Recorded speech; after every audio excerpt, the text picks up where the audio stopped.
1997. A dark year that marks the beginning of a torrent of hate and abuse. A campaign forged by a once friendly and well-loved children's TV presenter, known mainly by his extreme and unwavering monobrow. It was in this year that the singular-browed star would suddenly split from his long-term screen companion Ernie and his little yellow ducky to go rogue. What followed was perhaps the most evil ever witnessed throughout all of history, all recorded on the early internet. Tonight, find out just why Bert is evil.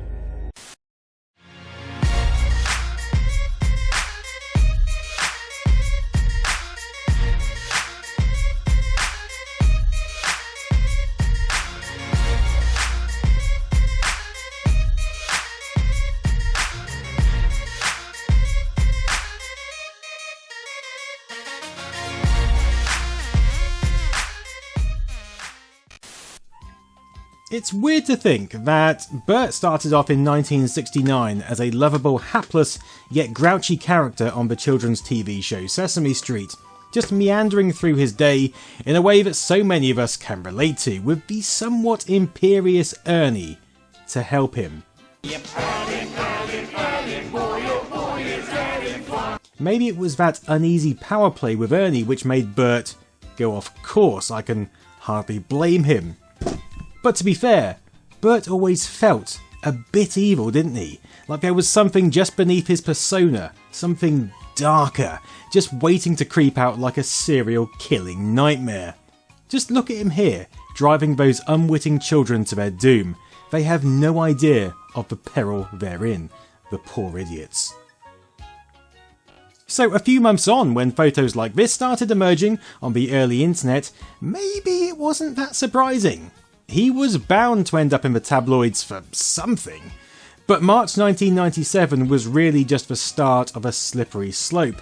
A slope so slippery that by the noughties, Bert found himself paraded around as Osama bin Laden's right-hand man. No wonder then that this whole thing was gagged by the Sesame Street producers, the Children's Television Workshop. But that isn't how it began. And HelloFresh isn't how it began either, but it's how this video is going to begin. Yes, thank you to HelloFresh for sponsoring this content. Now, no matter what's happening in the world or on the internet, we've all got to eat, and HelloFresh makes everything less stressful and more tasty. With each box you get a selection of fresh ingredients all measured out and simple to follow recipes. Choose your preferences, select the number of people, and you're already halfway there.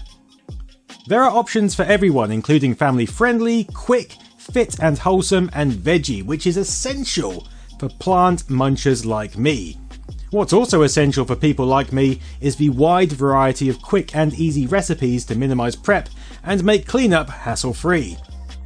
HelloFresh has more 5-star reviews than any other meal kit, and what's more, it's also the first carbon neutral meal kit company. Use my link or go to hellofresh.com and use code POGNOSTALGIAJuly16 for 16 free meals across 7 boxes and 3 free gifts. This slope starts with fractalcow.com. You remember that, right? Launching at the beginning of 1996, this early website was the work of one Dino Ignacio. Everything from the art, design, concepts and general content are all attributed to this one man. But this website had a scope much bigger than the sum of its parts. Held within were an array of links, all leading to something exciting or progressively more obscure than the last. For example, random access is a bit like StumbleUpon, in that you press the red button and get taken to a random website. That was pretty useful in these early days of underdeveloped search engines. Through the Eyes of a Cow provides a list of images, such as milk, does your body good. Other stuff provided links to alien information, the CIA, Chris and Mike's page. Hall of Annoying Buttons not only played this lovely ditty on entering, but also provided an array of buttons which upon clicking would email the said person a message saying, "Hello, how are you?" This might have not been much of a problem, apart from the fact that Fractal Cow was a pretty popular site. The archived counter from March 97 is stuck on 367,217 visits, but in reality it would have been a lot higher than this. That's a lot of people back then, and I'm sure Wesley Snipes would attest to that. You can even see a directory of nasty comments submitted to the site, most of which seem to actually be nice comments, or you can pay a visit to Laverne the Virtual Cow. But amongst all this was that little face, Bert.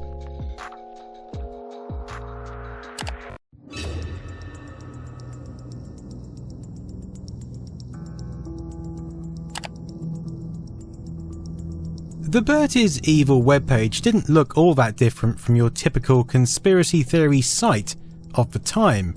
Red text on a black background, a banner, visitor count, even a mixture of disparate fonts.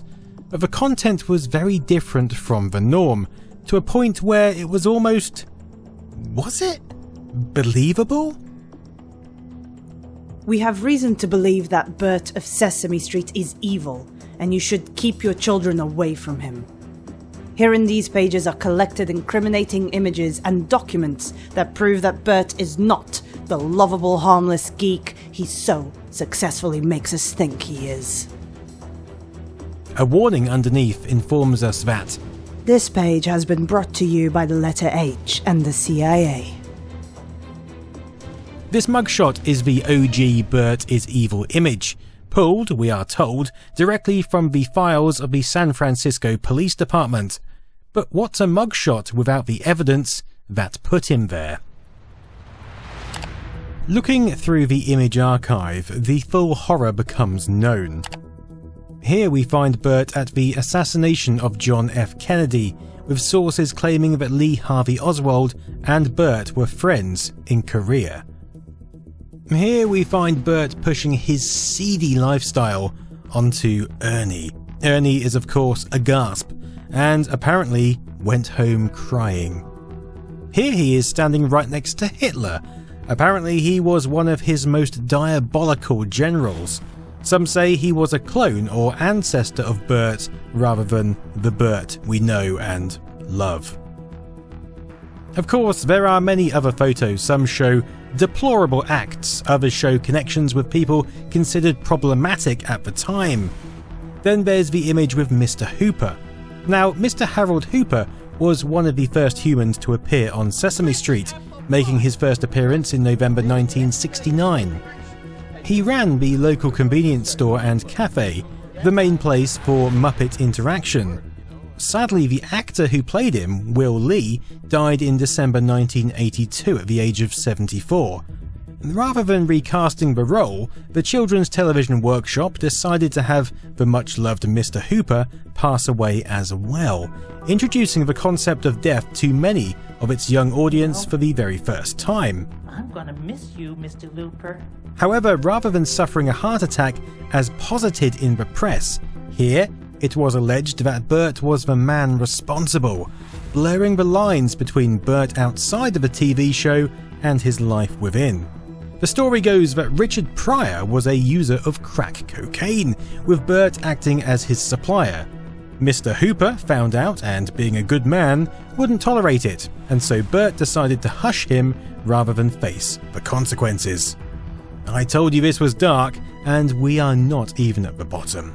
Because this repository of stories and evidence didn't end here, it grew. It grew month on month until it got out of control.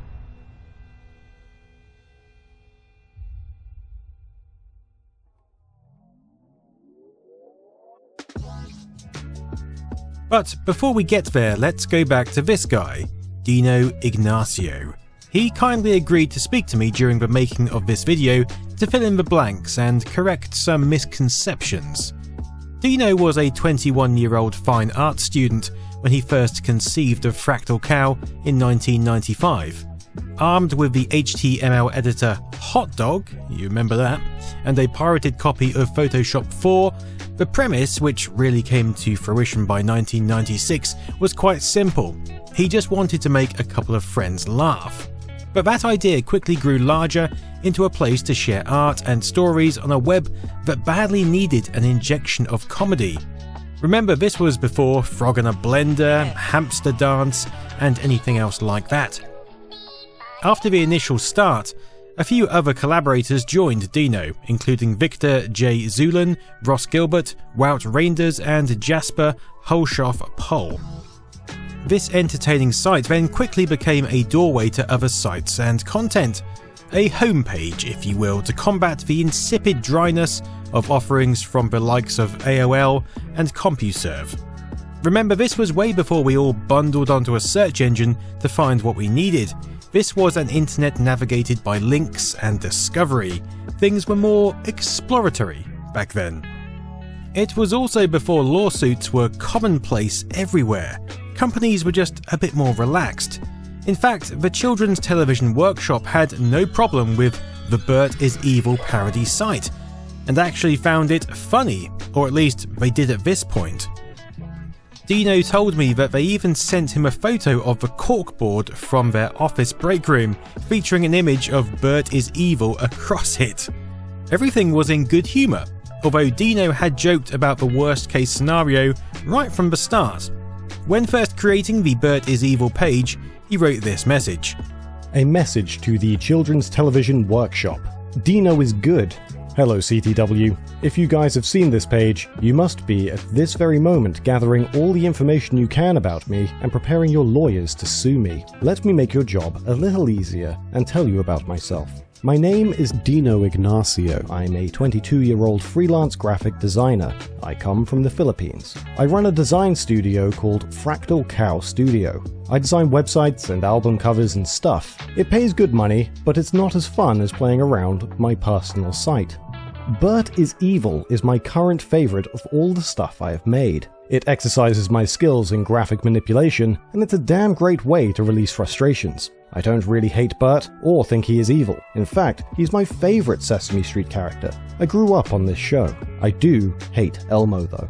If you're wondering why I'm doing this, well, it's because I was greatly affected by the death of Mr. Hooper. How could you kill him? I was 7 years old. It hit me harder than the death of my grandma a year before. You scarred me for life, and I will forever be lost. So go ahead, sue me. Just know that there was a reason for my madness. I am not evil, just disturbed. Dino Ignacio.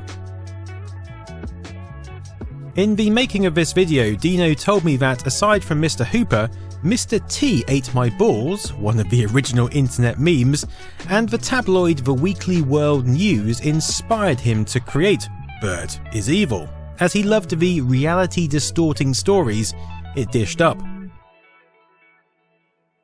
By the end of 1997, the site had already gained some notoriety from papers writing about wacky web pages, such as the Sydney Morning Herald, and featured on sites such as TUI and Beyond Weird. But things started to shift dramatically in 1998, when Bert is Evil won what was regarded as the Oscars of the web, the weird category of the 98 Webby Awards, sponsored in part by Cool Site of the Day. What a site that was. Fighting off competition from The Onion, The Crash Site, Museum of Dirt, and Blair. This is really the point at which Bert is Evil entered the mainstream internet, and the cost of running the site became critically expensive. Anyone who remembers the 90s internet will know that links are important. We found sites through links from other sites. That meant going to places like Internet Underground and trawling through all manner of horrendous sites until we found one we liked. The early internet might have been fun, but good God, it was also a cesspool. It's like every depraved person came out of their corner and went, "Hey, now I can finally express myself." But the point is, more news, more links, and more sharing via email, the social media of the day, equated to more traffic. More traffic, of course, costs more money to run, and you have to remember, Dino wasn't making cash out of Fractal Cow or Bert whatsoever. By his own admission, he didn't even know how to at this point.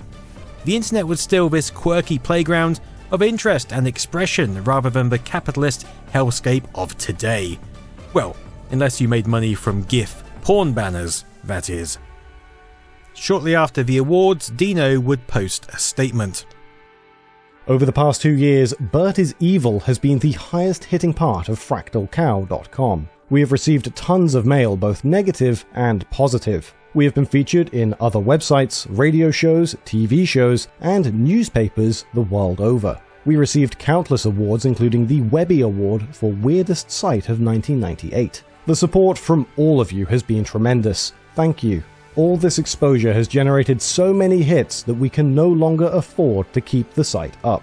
SimpleNet.net, the server FractalCow.com is sitting on, is now charging us $200 a month to keep the site up instead of $20. They say this is due to the fact that we are using their resources too much. Bert is Evil alone generates an average of 8,000 hits a day. SimpleNet.net can no longer host Bert is Evil at the low-cost plan we have maintained for close to 3 years. So, FractalCow.com has to bid farewell to Bert. From now on, Bert is Evil will be sitting on mirror servers. And so you might think that this is the point where Bert finally finished being evil. But it was not. Supplying the whole site as a zip file really made Bert is Evil a proto-meme, being shared far and wide across the pre-social media web. This of course meant it wasn't just an image being shared, this was an entire website being duplicated. And duplicate it did, being mirrored everywhere. Soon after, Dino's message was updated to read, Since we put the site up for adoption, we have received over 60 mirror sites. Thank you so much for all the support. To the other people who have offered mirrors, I'll put up your links later. We seem to have enough, but feel free to list them on search engines as a registered Bert is Evil mirror. And so, following in the footsteps of its inspiration, Mr. T Ate My Balls, Bert was now all over the internet. The original page then went offline for a brief period of time before resurfacing in the latter part of 1999. The mirror sites had provided some respite for the SimpleNet server, breathing room if you will, so once the traffic had been diluted and dissipated, the original was resurrected once more. But with this solution came a new problem. Bert was now something unwieldy and huge. Something with many tentacles, and some of them were worse than the monster that spawned them. Now faced with hundreds of mirrored sites, each one began taking on a persona of its own, one which Dino couldn't control. Each mirror differed in its content, some only slightly, but others were much bolder. It's hard to pinpoint exactly where the darkness spread from most, but perhaps the most famous of these is BertIsEvil.tv, featuring a huge array of photographic and anecdotal evidence. If this is indeed photoshopping or paint shop proing for the shareware devotees, then it had now reached a point where it was completely and utterly undetectable. I mean, is he actually with Pamela Anderson there? Impossible to tell! In fact, a lot became impossible to tell. Things had taken a step further and got so out of hand that Ernie also found himself in on this evil action. And in fact had apparently been in right from the start. We just didn't know. Ernie, in an apparent jealous rage, killed all of Bert's pigeons. He then went down to Mr. Hooper's market and attempted to sell them to Mr. Hooper as capon chickens. But it was here where things also really started to get weird. This image from October 2001, just 1 month after 9/11, depicts Bert with Osama bin Laden. This top secret picture, obtained by the MSNBC and now in sole possession by the US government, was intercepted by my man in the field, Jay Rowan. The thing is, BertIsEvil.tv was really just an aggregator site, pulling in all the evil images from past sites, and this image was actually originally found on Mirror Site 001 back in 1998. Back then, its evil context still related to the Twin Towers, but not 9/11. Rather, evidence that surfaced in 1998 that bin Laden may have had ties to the 1993 parking garage bombing. BertIsEvil.tv just happened to be front and centre as the horrors of 9/11 broke, and this image resurfaced for all the wrong reasons. Emotions were naturally raw, anger levels were high, and this image was perhaps taken too literally by some. In het van Pakistan afgescheiden Bangladesh trokken duizenden door de straten van de hoofdstad Dhaka. Ze hadden één opmerkelijke poster bij zich. Het leek een demonstratie zoals er de afgelopen week al zoveel zijn gehouden, met afbeeldingen van Osama bin Laden, fel anti-Amerikaanse slogans en spandoeken waarop president Bush voor duivel werd uitgemaakt. Een klein groepje betogers had sjerpen om met de tekst stop de oorlog en het traditioneel verbranden van de Amerikaanse vlag ontbrak ook niet. Maar dit was nieuw. Op één poster staat naast bin Laden de Sesamstraatheld Bert. Deze afbeelding is tot woede van de makers van Sesamstraat gedownload van het internet. Bert zou het vermeende brein achter de aanslagen van 11 september hebben geholpen. De poster met de fotomontage van bin Laden en Bert is razend populair bij de anti-Amerika-betogers in Bangladesh. BertIsEvil.tv quickly updated with this message appearing on the site. Newsflash. This picture has been in the news a lot lately. But now it has been used by pro-Taliban demonstrators, something we've never anticipated. It was major news in all the big news sites. Want to know where the fuzz is about? Check this page. The mystery of the Bert bin Laden connection evolves with more images coming in every day. Is this a big hoax? Has somebody got too much time? Or is somebody in Bangladesh trying to confuse the world? Or is the answer to be found at Reuters? Fact is that more and more photos of pro-Taliban demonstrations show up around the world. Posters carried by demonstrators clearly show Bert with Osama bin Laden. It's Reuters that are selling these Bert photos, while Associated Press have photos of the same poster without Bert. This could imply that Reuters have been set up with manipulated images, but it could be the other way around. Yes, seen at an anti-American protest in Bangladesh, this is an actual poster used by pro-Taliban demonstrators, showing bin Laden with Bert. You couldn't make this up. It propagated many prominent news outlets at the time, including in Europe and America, and really forms the nexus point for the whole Bert is evil debacle. Here, an internet proto-meme had been sensationalized by the mainstream media for the very first time, and it did not go unnoticed by Dino or anyone else involved. BertIsEvil.tv goes on to state, The poster was most likely thrown together blindly by someone with images nicked from the web. Whoever did this either had absolutely no idea who Bert was, or had an evil sense of humor. The first known Bert bin Laden posters appeared on October 5th in Dhaka, and photographs of them were printed by the Dutch news service, the Associated Press, and Reuters news services. The posters recently could be seen at demonstrations in Bangladesh, Indonesia, and even Palestine. Reuters spokeswoman Felicia Cosby said the photos were authentic. I don't know if they're mass producing these posters, but what I can say is that it is definitely our policy not to doctor photographs. Associated Press spokesman Jack Stokes said the AP photographs were also untouched. We haven't changed the photo at all, he said. We have very strict editing guidelines. A spokesman from the official BertIsEvil.tv portal, who wants to stay anonymous because of possible repercussions from the Al-Qaeda network, says, they distributed the image of Bert and bin on purpose on the internet, hoping for stupid mistakes like this. Well, that worked out just fine.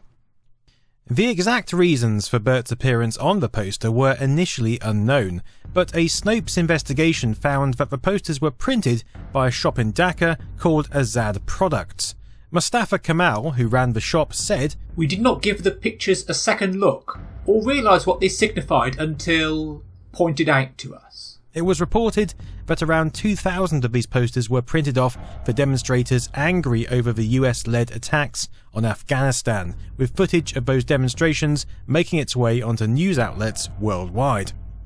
So, what seems to be absolutely crazy to Sesame Street viewers in the West actually turned out to have quite a simple answer. Really, it's an incredible example of convergence culture, of information flowing across the internet and media outlets meeting different audiences who extrapolate it in different ways. And in 2001 it really began to demonstrate how much of an impact the internet could make. It also led to two things. The first was a resurgence of a story about bin Laden in fact being an out-of-work Puerto Rican actor who was just manipulated by Bert into the role of a terrorist. The second, more expected, was the wave of absolute panic and fear which whipped through the once calm Children's Television Workshop offices. It was like the penny had finally and brutally dropped for them about how influential this new internet thingy could be, and the last thing a children's TV company wants is to be associated with the world's most evil villain. I mean bin Laden, not Bert in this case. A statement was rapidly issued. Sesame Street has always stood for mutual respect and understanding. We are outraged that our characters would be used in this unfortunate and distasteful manner. This is not at all humorous. The people responsible for this should be ashamed of themselves. We are exploring all legal options to stop this abuse and any similar abuses in the future. So, what had been a light-hearted joke was now deadly serious. An image from 1998 had come back and bit everyone's ass in an unexpected way. Behind the scenes, Dino reports that he was incredibly scared and began getting threatening calls and emails. Now, given he was just an international student in the US at the time, he wasn't really prepared for any of this. CTW very politely asked him to take the site down, of course. And from Dino's perspective, this was a no-brainer, but he only really had responsibility over the original page still, which didn't even have the bin Laden image on it. By October the 11th, 2001, Bert is Evil disappeared, replaced by this message.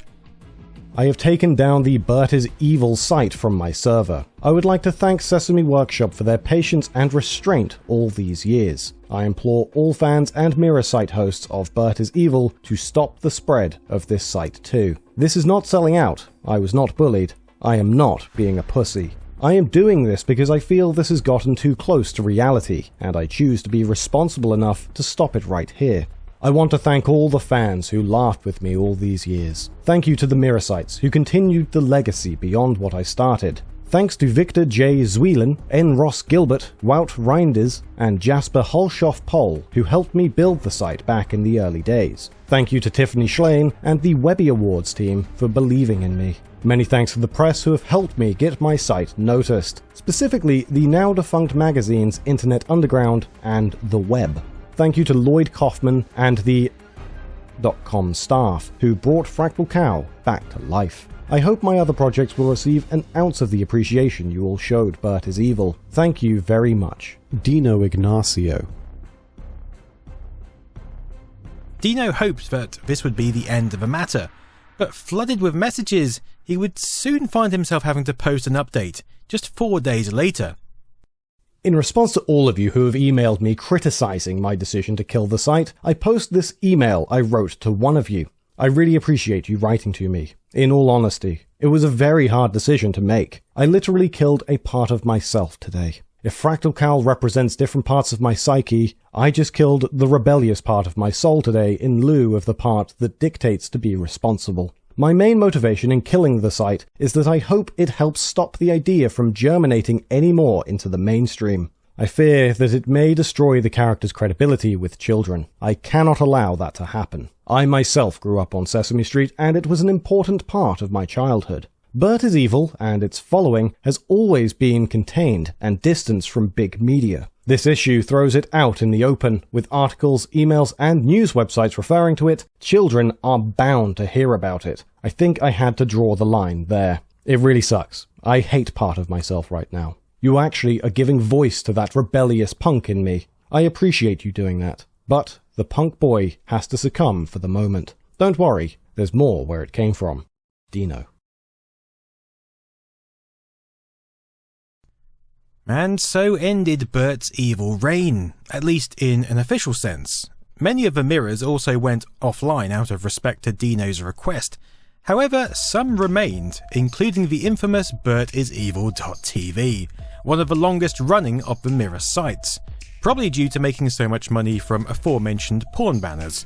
Still, the gesture seemed enough to appease Children's Television Workshop, and the message distanced Sesame Street from the depraved reality of Bert's evil deeds. After all, who would they sue anyway? The people carrying the protest sign? I'm sure that would go down well with a group of anti-American protesters. Other mirrors would go on to posit other characters as being evil. Barbie is bad being one of the forerunners, seemingly imagining Barbie as the Borg Queen alongside a depraved catalogue of her sex life with Ken. Spelt with an H for clarity, and to avoid the legal shenanigans of the past. It didn't take long after that for all manner of other kids' TV characters to get involved in this evil action either. The original Bert may have gone, but it sent a wave around the web that's still lapping our shores today. Besides these mirror sites evolving, Bert is Evil had made its impact in other ways.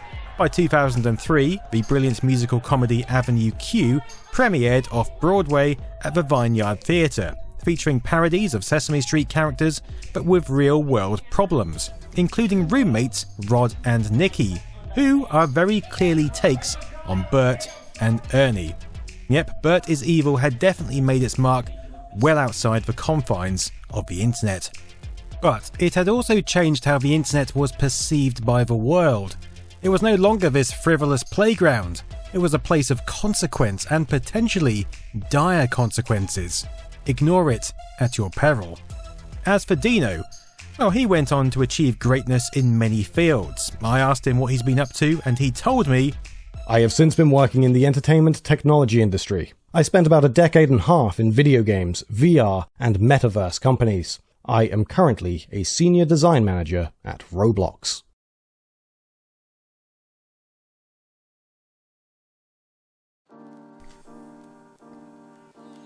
Dino considers that Bert is Evil was one of the first attempts to use the internet as a medium for fake news, and I totally agree with him on that. Because this was much more than a meme, it was much more than humour. This was a whole new world created before our eyes, and just another facet that made the internet such a wondrous and exciting place back then. It was also certainly one of the very first memes, and to prove it, he sent me this image from a YouTube meeting room called Bert is Evil. Yes, that's the name of the meeting room.